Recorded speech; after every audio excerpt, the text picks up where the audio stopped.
Greetings and blessings. My name is Jacques Clean, and as you know, we do profile a champion out of society every day. And this is for News for You on NBS and Profile Plus on NBS Plus. We're here with international champion. This man is from the United States, but he has been in Uganda in and out since 1997. That's a little funny to say because that's a very long time ago.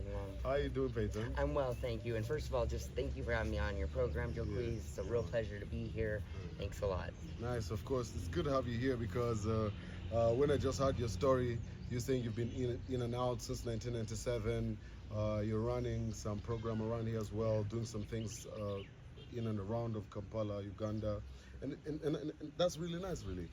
So I said, you know what, let's get to know such people as well, and it's always a good thing to recognize that you're also a champion in our society. So big up on yourself. So tell me a little bit about Uganda in 1997. What did you come here to do the very first time in Uganda? Sure. If you don't mind, I'll just back up real quick. My name is Peyton Thomas. I'm the Director of Speakers for Africa, and we are a nonprofit based in America that operates and wanting to operate in Uganda, helping children with education, sanitation, things like that. So I was introduced to this and feel like I know the subject fairly well because, yes, my mom brought me to Uganda in 1997. I was 12 years old, and we lived in Nakulabye. And we came under maybe not the best circumstances, so we had to figure it out. We just were on our own, and we didn't have any kind of support system. And so for the first year, we struggled, and I really didn't like the place. But she promised me that if I just stuck with it, I would learn something. I would get something big out of the place. And then so 2 years, we spent another 2 years after that, and she was right. I left a better person, and I continue to be a better person by coming here. Oh, very, very nice. So this is 1997. What was your mom here? Okay. Yeah. She came here, she just graduated with a biology degree and promised herself she would come to Africa. She graduated. So she picked up her son from Anchorage, Alaska, took me out of school and said, we're going to Uganda. And we came here to teach English, or she did, a ministry that was very much a fraud and stole all of our money and just left us a little bit helpless for a while, but it was okay. It was okay. Yeah. We figured it out. Nice. I'm glad that you guys figured it out. So your mother happens to have been on Ugandan radio for some time. My friend Kiki was telling me about her, and I'm like, what? So first tell me about who was she, and what would people who were around in the early 2000s around there know who she was, and could you remind us of who she was? Of course. So she, her name was Nakumate, and she was on the morning show with Alex and Christine and Finnekanse. In fact, Finnekanse was her wife, or her husband on the show. Oh, nice. Yeah. So she was playing wife character. Yeah, she was playing wife character, kind of like Dumb Mzungu, making just like funny jokes. And so when we hit some hardship during that first year, she just went to the radio station, and she'd had a previous career in radio, and she just asked for a job, and they helped her out. We got a work permit, and she just started working there. In fact, I homeschooled from Capital Radio when it was on Parliament Avenue. And so I got to learn a lot about Uganda from a comedy perspective, but a very deep perspective too. Very, very nice. So many years ago, 1997, early 2000s. This is 2025. You're here again. Tell me about how the whole development of Uganda. When you pass by Nankulabi, sure. What is like the shift, the difference? What do you see? I mean, huge shifts. I mean, I saw the major shift come when Clinton came. And that's when money started coming in, NGOs at USAID started coming in more. And so that's when ShopRite came. And so really a huge shift happened about 98, 99. And then I started coming in the early 2000s, and I just saw it, seeing it progress and progress. And I'm very proud of Uganda. I think Uganda has made huge strides, and I'm really proud of its people. And I just am here to support further growth. I think there's a lot more that can be done.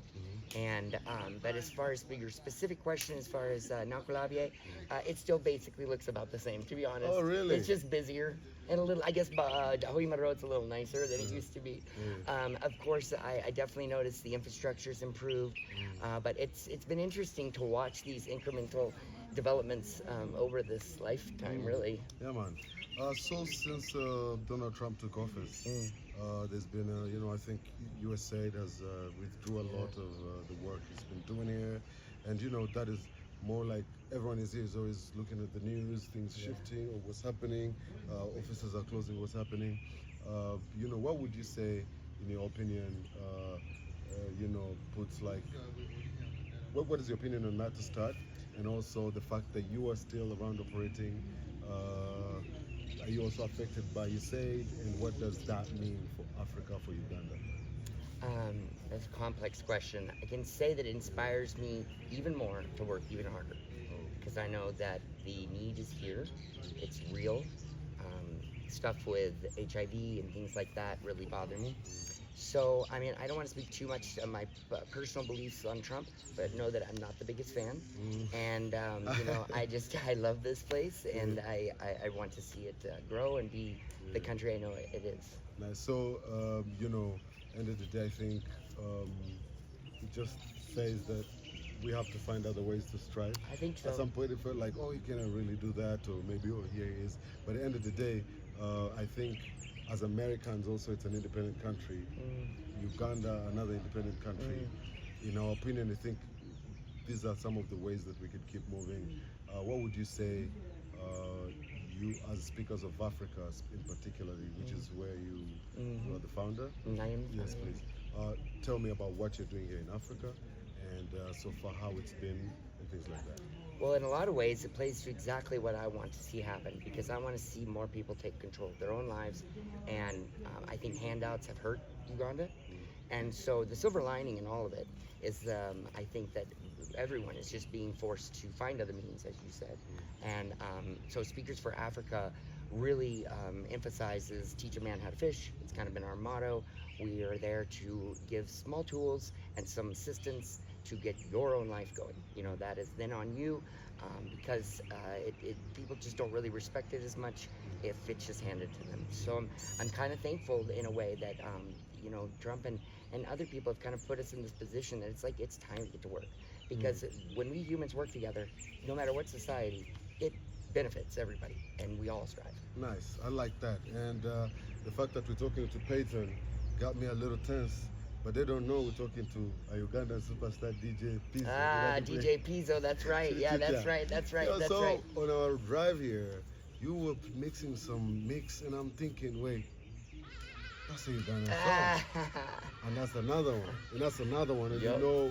you know the song you're singing along. Tell me about for your love of Ugandan music in particular, and also being able to mix it and DJ it. How does that feel? Because also, where were you playing and people were like, yo, this is Ugandan music. Yeah, I think sure. it's at this house.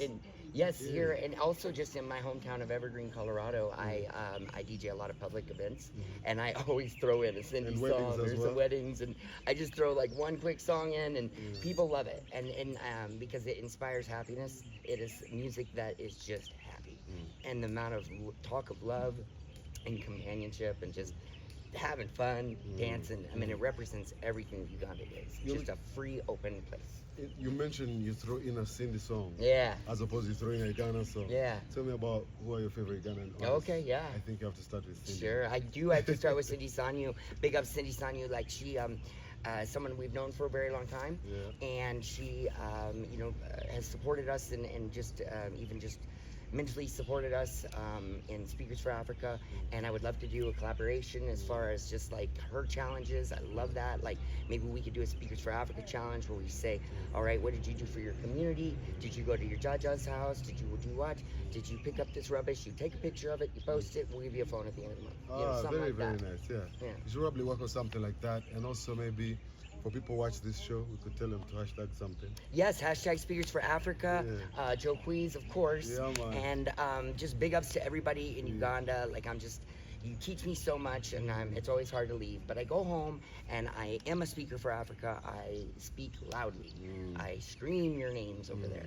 And I've gotten a community involved because, again, it's about just like helping others and getting outside of yourself and getting into other people's things, because at the end of the day, we're all just people trying to do this thing called life. You did not mention other artists aside of Oh, Cindy sorry. anymore. Oh, absolutely. You put me on the spot, but like definitely I mean, can I say Sheba next and like Yeah. I don't without any Sure, it's problems? okay. Okay. See, you even know the tension around the place, huh? I think that's fine. Okay. Papadizo, Dave Davido, I definitely A-Track. Yeah. I don't know, that's just to mention a few. Nice, I blessing. love playing your He's music. mixed it with some of African stars. And I'm actually DJing tomorrow night for Black Friday. Oh, somewhere. where? Yeah. I don't know where it is, but I'm booked to DJ tomorrow night. So. Oh, tomorrow night. Like, Yeah. is it an online party? Yeah, or it'll be a club somewhere in Kampala. I think it's called Black Friday. Oh, So, lit, yeah, lit, yeah. lit. So they could catch you even in Yeah, Kampala you can catch town. me there if you want. Yes, So I. check me out. DJ Pizzo, Sound Mountain Entertainment is my music side of things. Speakers for Africa is to help Uganda Nice. and help each other. Yeah, man. Big blessings, love and light. My name is Jacques Clean, and we do Profile a Champion out of society every day here on Profile Plus, and of course on News for You on NBS Plus and NBS TV, respectively. We're out. Oh, thank you, Joe Cruz. Blessings. Blessings. Hey, where